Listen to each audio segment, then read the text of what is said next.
So we've been scouring the lovely comments here at Old Money Luxury, and you've told us you want us to dive much deeper into the actual psychology behind old money, as we like to call it. Now, of course, when we say old money, we don't mean the coins you found wedged in your sofa cushions.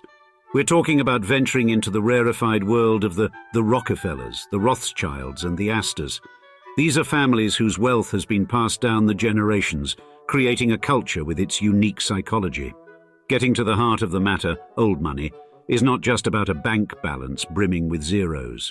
It's about an attitude, a set of behaviors, a way of life that's almost alien in today's ostentatious, selfie-obsessed society, constantly flaunting their wealth for likes and retweets. This lot, the old money crowd, they have an entirely different approach to wealth and society. They're not into random flashy cars, colossal yachts, or diamond-encrusted watches.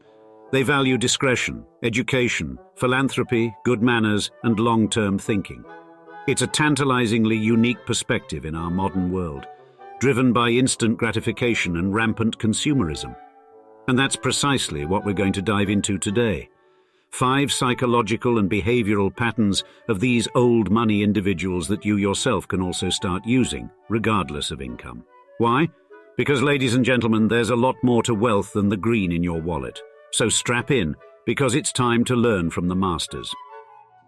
First off, let's talk about legacy and long-term thinking. For the old money clan, wealth isn't a fleeting concept, a one-off viral song on TikTok, or a VIP ticket to Coachella.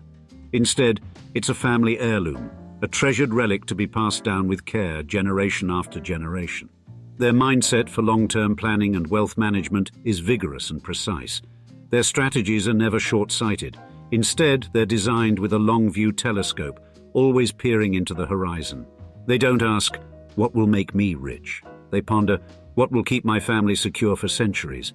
It's all about protecting and growing the nest egg, ensuring the comfort of generations yet to come. This mentality even extends to how the old money clan views material possessions quite differently from the new money lot. For instance, while the latter might flaunt a Lamborghini today and a Bugatti tomorrow, old money savors the painstakingly crafted grace of a vintage Rolls-Royce, maintained over the years as a symbol of timeless quality rather than ephemeral prestige. The same ethos extends to their wardrobes. Rather than chasing each season's Gucci trends, old money prefers the enduring elegance of a Savile Row suit or a Chanel dress, appreciated more with each wear. It's not about being the loudest in the room, but investing in and preserving quality that truly stands the test of time.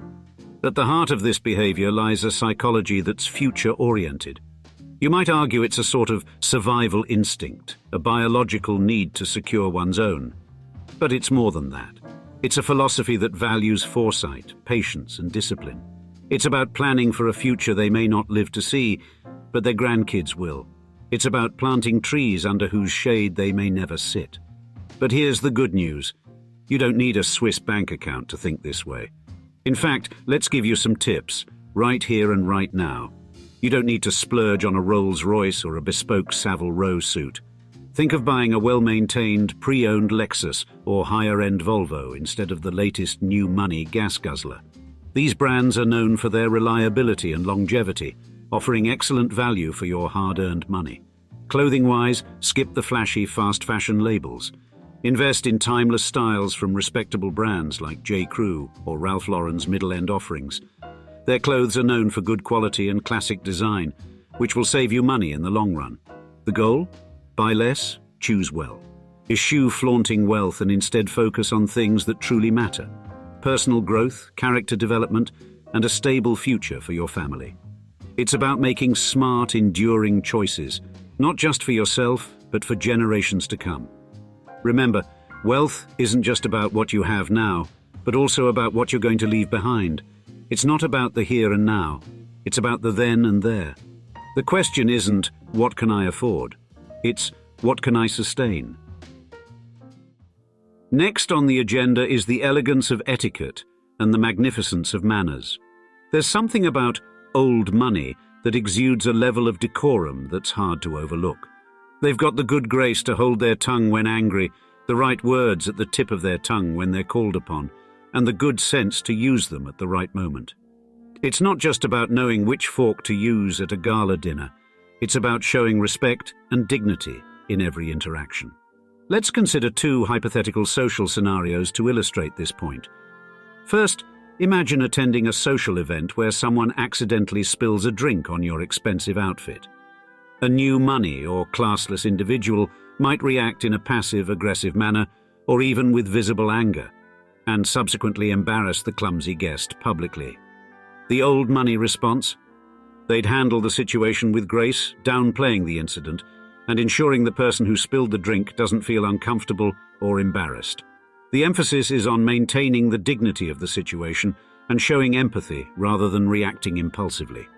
Second, consider a situation where someone makes an ignorant comment in a group conversation. A new money person might seize this as an opportunity to show off their knowledge, correcting the speaker in front of everyone, which could lead to humiliation. An old money individual, however, would subtly steer the conversation in a way that corrects the misinformation without blatantly calling out the person.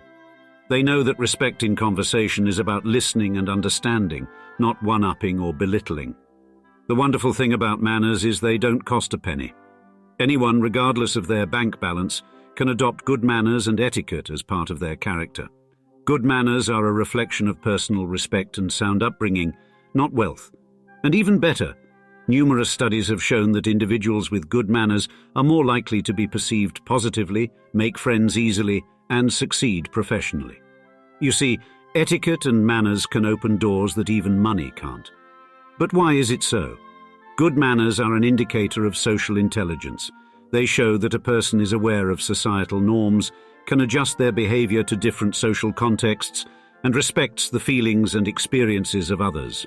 These qualities are universally valued regardless of culture or social status. So my friends, lesson number 2 from the Old Money Behavior Playbook is this: embrace the power of etiquette and good manners. Make grace, tact and politeness the currency of your interactions because, believe me, nothing says class louder than good manners, and nothing screams vulgarity quite like its absence. Rolling into the third principle, we've got discreet success. Now this is an intriguing one. In this social media frenzied era where every iota of success, be it a new car, a vacation or a pricey pair of shoes, is plastered online for all to see, old money offers a palpable difference. They are the keepers of a very different philosophy: understated wealth and quiet success. They often downplay their riches, and their successes are seldom the fodder for flashy headlines. You won't catch them flaunting a new jet or a diamond-studded necklace on Instagram. No, they prefer to live their lives away from the glaring public eye. Take the example of the famously reclusive Gettys or the ultra-discreet Rothschilds. They're known to keep a low profile despite their immense wealth, keeping the media circus at arm's length.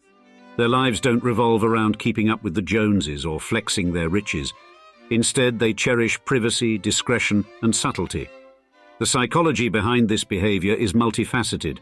On one hand, it's a desire for privacy, a sanctuary away from public scrutiny. On the other, it's an understanding that wealth doesn't define a person's worth or character.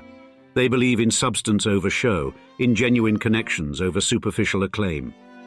This philosophy is a breath of fresh air, isn't it? And it's something any one of us can adopt, regardless of our bank statement. We can all embrace a life where we value our achievements, but we don't use them as a yardstick to measure our worth. Consider social media, an arena often used to showcase wealth and success. A new money individual might primarily post pictures of the times they traveled to exotic locations, plastering a "Take Me Back" hashtag under their recent trip to Bali or the Amalfi Coast. An old money individual, however, may use their platform to share pictures of them attending a recent charity event or building homes for the less fortunate in the savannah. Wealth is present, but it's discreetly woven into the fabric of their more meaningful pursuits. To adopt this old money elegance, consider sharing more about what enriches you as a person rather than your material acquisitions. At social gatherings, a new money person might boast about that same recent first-class trip to an exotic location or their latest luxury purchase. The old money crowd, on the other hand, engages in conversation that enriches the intellect and spirit. They might discuss a recent documentary they found enlightening or a local art exhibit. The focus is shifted from possessions and trips as status symbols to ideas and experiences that broaden horizons. Here's the truth. Success is personal and doesn't need an audience. It's not about how others perceive us. It's about how we perceive ourselves. So, in an age where everything is broadcast, let's learn from old money and celebrate success discreetly. Next in line, we have a behavior that's both noble and noteworthy, the old money's sense of giving back or philanthropy. They may be tight-lipped about their wealth, but when it comes to charitable deeds, they're as open-handed as they come. Of course, we'd be lying to you if we said that the tax write-offs or photo ops don't help push the needle on this one. But always remember, many old money family members are discreet and do not even mention to others that they give back. Philanthropy isn't all about Bill and Melinda Gates foundations or giving back pledges. Now let's look back at history. The Rockefellers, the Fords, the Carnegies, these names not only echo wealth but also the vast philanthropic endeavors they've undertaken. Their charitable foundations continue to support a myriad of causes, from education, arts and culture, to environment, science and health. It's not about throwing money at problems. It's about strategically investing in long-term solutions. But why such an urge to give back? It stems from an awareness of their privilege and a strong sense of stewardship. There's a sense of satisfaction, a psychological reward that comes from giving. It's about creating a legacy that impacts society positively, making the world a bit better than they found it. But here's the thing. Philanthropy isn't a privilege of the wealthy. All of us can embrace the spirit of giving, regardless of our financial standing. Maybe you can't endow a university or fund a hospital, but there are countless other ways to give back. Got a couple of free hours a week? Volunteer at a local shelter. Got skills? Offer your services to a non-profit that could use your expertise. Even a small financial donation within your means can make a difference to someone in need. Remember, it's not about the size of your contribution. It's about the consistent act of giving. So let's take a leaf out of the old money book, shall we? Let's think about how we can make a difference, because you don't need to be wealthy to be generous. Last, but certainly not least, we delve into the realm of education and intellectual pursuits. If there's anything old money values as much as their wealth, it's their knowledge. They consider education not as a mere stepping stone to a job, but a lifelong pursuit, an essential part of their personal and character development. For these families, it's not just about securing degrees from Ivy League schools. It's about being well-read, well-informed, well-versed in the arts and sciences, politics and culture, history and philosophy. And this emphasis on education and intellectual growth isn't just for show. It's a long-term strategic move. A well-rounded education equips them to navigate the complexities of the world, to make informed decisions, to sustain their wealth, and contribute meaningfully to society. This behavior deeply influences their choices and lifestyles. They're more likely to have a well-stocked library than a fleet of supercars.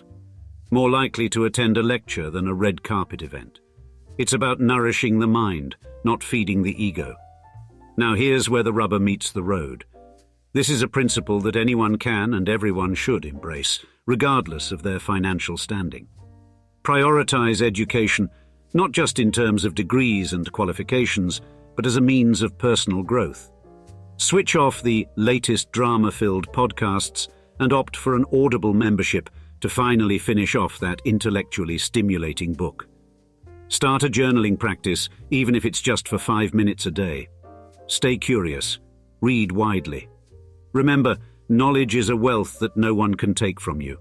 It's a resource that multiplies when shared, not diminishes. So invest in your intellectual pursuits. In the age of information, ignorance is a choice. After all, wealth may open doors, but it's knowledge that paves the path to success and fulfillment.